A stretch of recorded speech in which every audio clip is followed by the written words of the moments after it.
In today's video, I'm going to teach you how to mute channels on Slack. If you're part of a busy Slack workspace, it's easy for certain channels to become a little overwhelming, especially if they're active but not essential to your day-to-day work. Muting a channel is a simple way to reduce distractions and keep your sidebar bar more organized without leaving the channel completely. In this walkthrough, I'll show you exactly how to do it. To get started, open Slack and click on any channel that you want to mute. This can be any channel in your workspace that you'd still like to stay in, but don't want constant notifications from.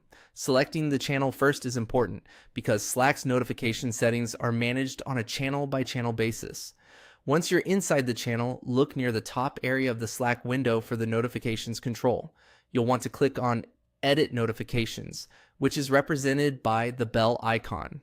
This is where Slack lets you manage how that specific channel alerts you. If you've never adjusted channel notifications before, this is the main place you'll return to anytime you want to customize them. After clicking the bell icon, choose Mute and Hide. This will mute notifications from that channel and also help reduce visual clutter by hiding it from your main view when there's no need to keep it front and center.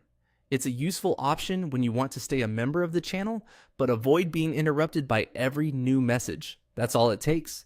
Once you apply that setting, the channel will be muted and Slack will stop actively notifying you about new activity there in the usual way. This can be especially helpful for announcement channels, social channels, or project spaces that you only need to check occasionally. A helpful tip to keep in mind is that muting a channel doesn't delete it, and it doesn't remove you from the conversation. You can still open the channel whenever you want and catch up on messages at your own pace. So if you ever need the updates again in real time, you can simply return to the same notifications menu and change the setting back. Muting channels is one of the quickest ways to make Slack feel more manageable, especially in larger teams with lots of activity.